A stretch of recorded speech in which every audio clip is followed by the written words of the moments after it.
I've struggled with this thing my whole life. It's called imposter syndrome. Imposter syndrome, because I know it's something you have spoken a little bit about, feeling you're not good enough. Someone's gonna find me out. I may not be as great as people think I am. It's classic imposter syndrome, right? Yeah. They're gonna find me out. And anybody who even wants to be great has that. Even with a doctorate from an Ivy League university, with every questioning that he gave me, with every negative engagement, I would question myself. Imposter syndrome is just, it's kind of like perfection, right? It's an excuse.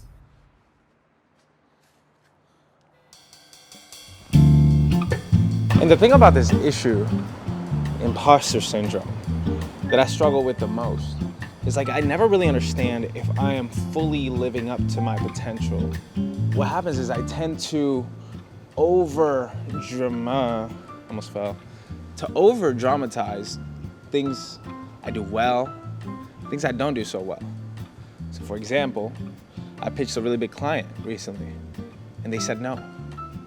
And so then I started to question myself as a creative and as an artist, as a videographer, as everything.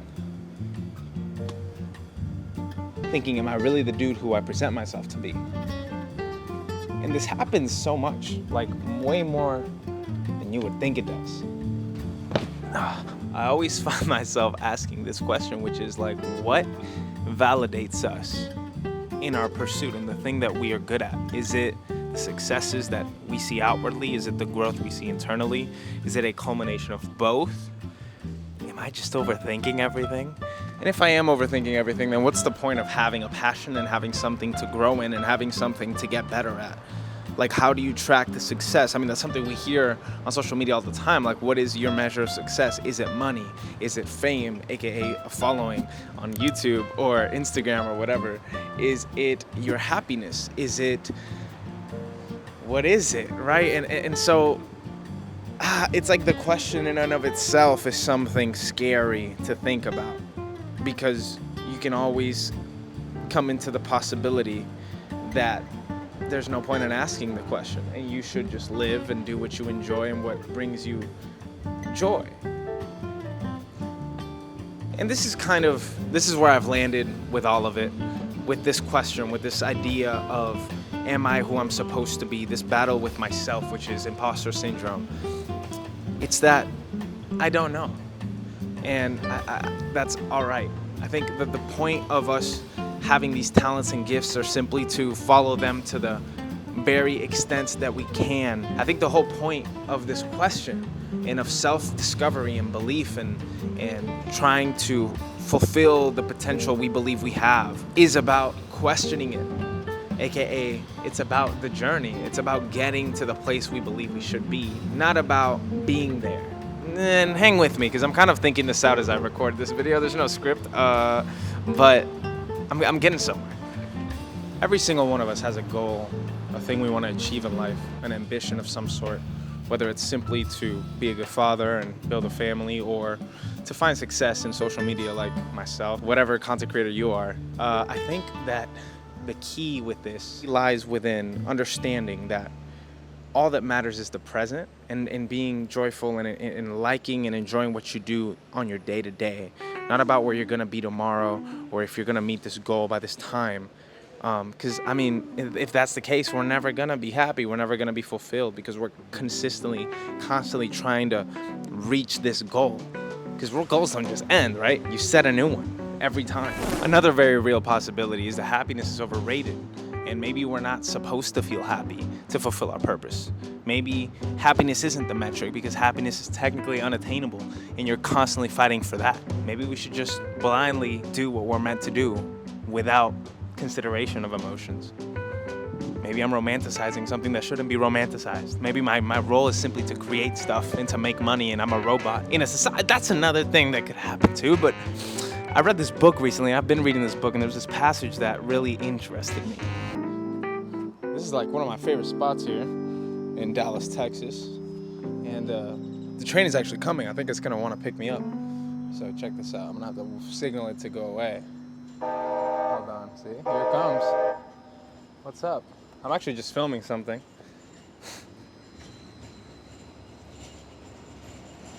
I actually don't want to get on. You're good. You can keep going.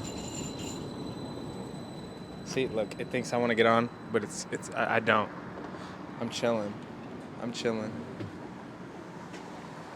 I'm good, bro. You can keep going. Okay, cool. Now that's over with. Let me show y'all something.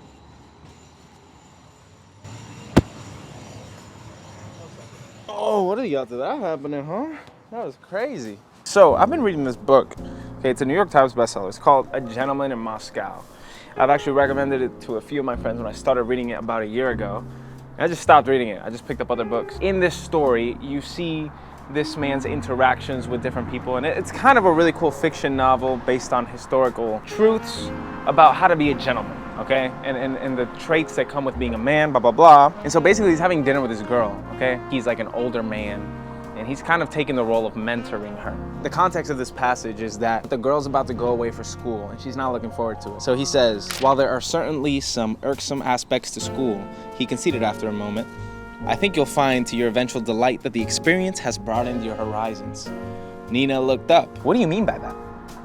What do I mean by what? By broadened your horizons. By broadening your horizons, he ventured, what I meant is that the education will give you a sense of the world's scope, of its wonders, of its many and varied ways of life. So she rebuttals, wouldn't travel achieve that more effectively? Is this travel?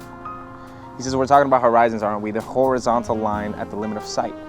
Rather than sitting in orderly rows at a schoolhouse, wouldn't it be better served by working her way toward an actual horizon so that she could see what lay beyond it? That's what Marco Polo did when they traveled to China. That's what Columbus did when he traveled to America, and what Peter the Great did when he traveled through Europe incognito. So then she like eats chocolate or something, and then she goes, last night my father took me to Scheherazade.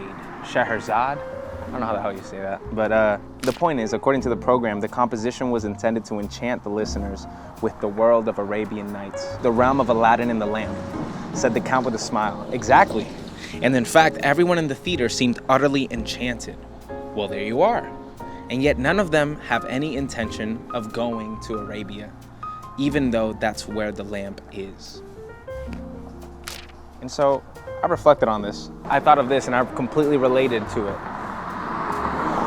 I asked the question, whatever pursuit you're pursuing, let's say for me, it's this storytelling thing. Are we just simply enchanted by the destination, the idea of achieving whatever we're setting out to achieve, the idea of success, the idea of fame, money, whatever it is you're looking for in your pursuit? Or are we actually looking to experience the thing that we dream about? Like right now, I'm storytelling, I'm telling a story, I'm explaining something, I'm creating this video, I'm gonna edit it later. Am I enjoying the moment of doing it, the thing, the actual act of it? Or am I simply looking to get enchanted by an idea? It's a good question to ask.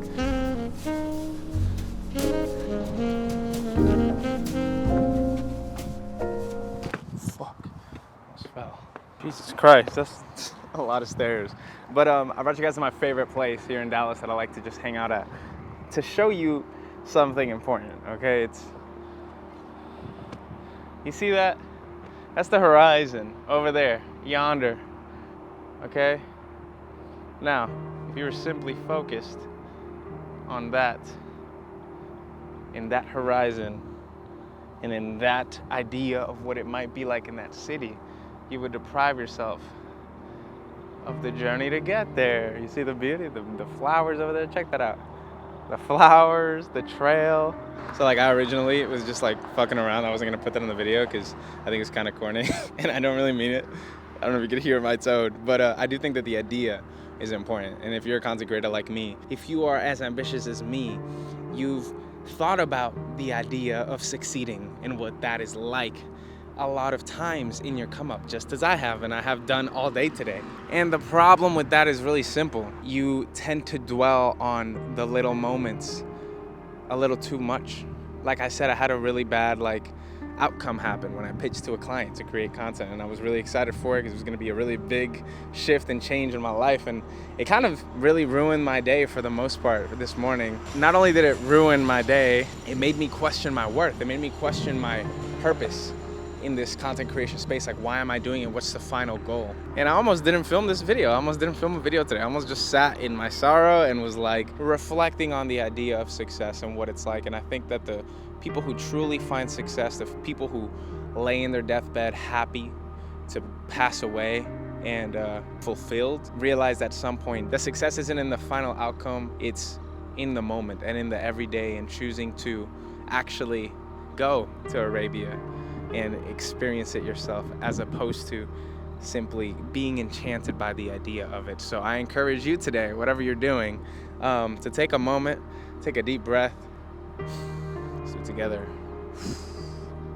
and just remember to stay grateful. Because, I mean, whatever your goal is, it's not going anywhere, and you have all life to achieve it. So with that being said, I hope this video helped you reconvene where you are in your life, and maybe let go of the pressure on yourself a little bit, and remember to enjoy the process of chasing that dream and passion, because I sure am today. And I'm reflecting and I'm reminding myself to stay grateful. Life is short. Anyways, you'll have a great day. And y'all thought because we were doing this outside I wouldn't do it, but